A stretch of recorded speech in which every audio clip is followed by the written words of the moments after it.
Rohan's Corner, working overtime, recording fine, that's just prime. Super reviews, which will neutralize Hasbro's wave of crimes. Magic Square to the rescue, and New Age has got such super paintwork. Rohan is the mighty power that can save the day.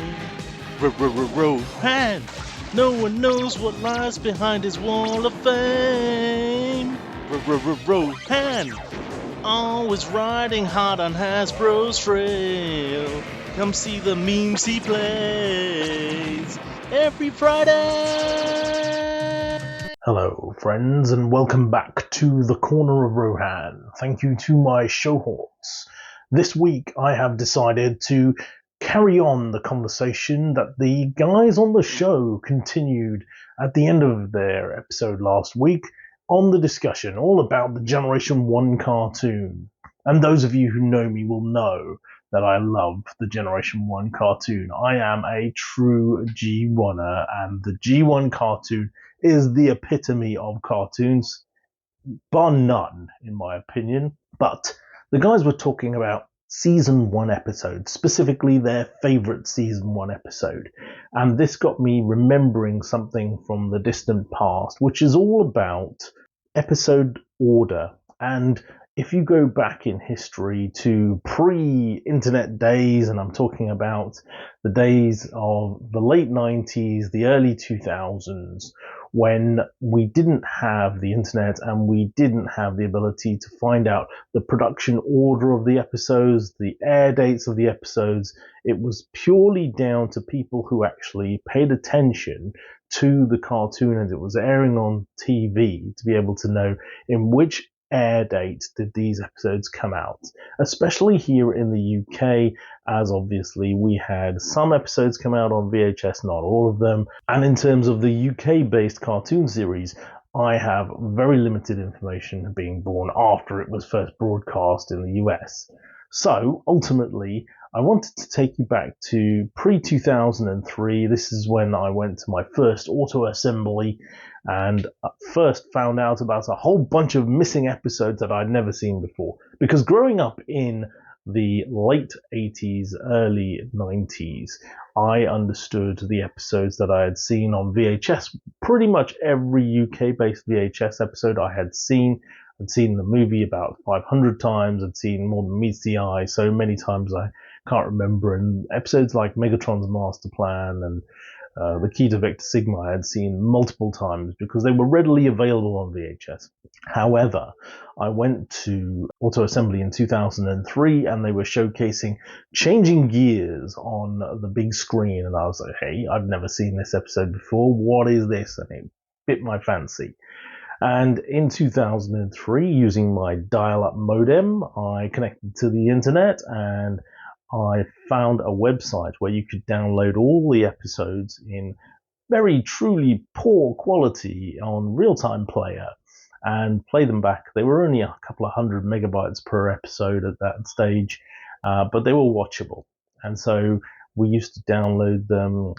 My dad got very annoyed at me for using the internet before 6 p.m. because it was very expensive to do so. But I needed time to download these episodes, so I was doing that. But the point is this, that website where I downloaded those episodes from had written a thorough episode guide, but not just an episode guide, an order for the episodes. And if you go back and you look at the order in which the episodes are put out on DVD and the order in which they've been put out on Hasbro's own channels, you can notice that actually they generally will go by the production order. There are some inconsistencies in there, i.e., for example, in Season 2, the Combaticons come along before they have been created or before Starscream's Brigade, and it doesn't make much sense. So sometimes people are moving some episodes around in that manner. But specifically Season 1 and Season 2 I want to talk about because that was the discussion topic last week that Jamie chose your favorite Season 1 episode. And 3 out of the 4 panelists decided to choose episodes from Seasons 2, 3, and 4. Now, Andy rightly chose an episode from season 1. But if we look at season 1, when it first came out, we had 16 episodes, and for me, I was able to tell the difference between the season 1 episodes and the season 2 episodes by buying the US VHS cassette tapes, because they had different shell cover casings for the season 1 episodes and the season 2 episodes.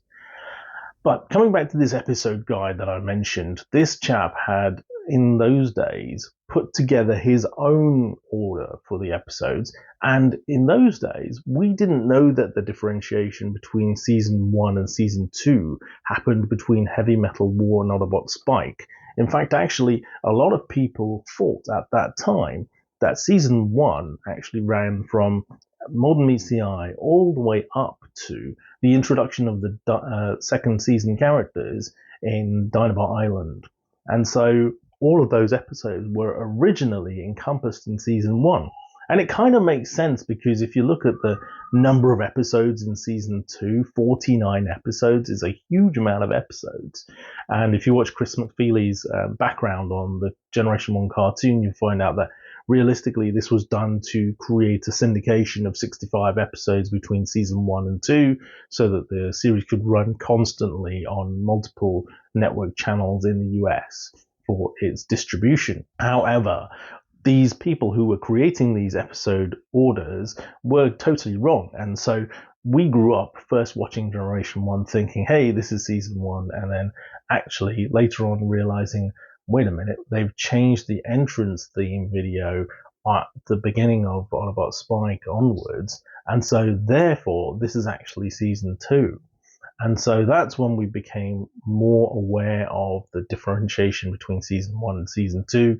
And all of those episodes in season 2, actually, there are a little bit of differences between the first batch, as I mentioned, pre the season 2 characters coming in, the likes of the Triple Changers and Trax and Cosmos and Sea Spray and Warpath and all those guys. And then obviously later in the series, we get the Combiners coming through as well. In season 1.5, we had Devastator coming through the Constructicons as part of that introduction. But the season 1 cast, or what a lot of people call the ARC crew, were only really in the first 8 or 9 episodes up until SOS Dinobot, when they started to introduce these season 1.5 characters. And if you go back and you track how many episodes were just the ARC crew, and then how many episodes were just the season 1.5 characters, and then how many episodes were just the season 2 characters, the change rate is phenomenal. And if we start to think that actually people have been telling us that they've been working on Transformers the movie since before season 1 hit the screens in the US, then that blows my mind, because ultimately, how did they know which characters were to be incorporated into the movie? Okay, fine, the ARC crew, sure, but anybody outside of that, the likes of Perceptor and Blaster, had not even been on the screen until Dinobot Island. So how did they know that they were going to be in the movie? Those are the two most out there, and Rat-Bat as well, out there characters that were incorporated into the movie, which had absolutely zero screen time up until when they were producing the movie. So season 1 and season 2 were sort of mashed together in those days, and it wasn't until later in the days and age that people started to realize, 1, the entrance theme video, and 2, the production dates were important. And so then we started to get this affiliation between, okay, the first 16 episodes of season 1, the next 49 episodes of season 2, and then obviously we have season 3, and season 4 is pretty straightforward to figure out. However, there are still some issues with season 2 and season 3 episode orders, especially season 3 with episodes like Starscream's Ghost and Ghost in the Machine, where they really should go together, or an episode like Thief in the Night, which introduces Octane out of nowhere, when actually his 2 real episodes are Thief in the Night and Starscream's Ghost, and they really should kind of combine together. At that point, if we look at the air dates, then there are issues there, especially with regards to episodes like The Ultimate Doom, which aired before War of the Dinobots. How does that work? Because Snarl and Swoop are actually in The Ultimate Doom, and then they're created in War of the Dinobots. That doesn't make any sense. But for all its failings in terms of animation errors, continuity errors, poor quality artistry, and some of the voice acting, and political issues, Generation 1 still kicks ass, at least for me. I hope you've all enjoyed this episode. I hope you've all enjoyed the Generation 1 episodes. Let us know what your thoughts are. My favourite G1 Season 1 episode was Roll For It, because it was the first time we got a chance to see Chip Chase controlling an Autobot in Prowl. It was the first time we saw an episode without the likes of Megatron leading the Decepticons, and we had Blue Streak getting a real forceful showcase in this episode. Anywho, for another week, I've been Rohan. Back to the studio. Transformers, Rohans in disguise.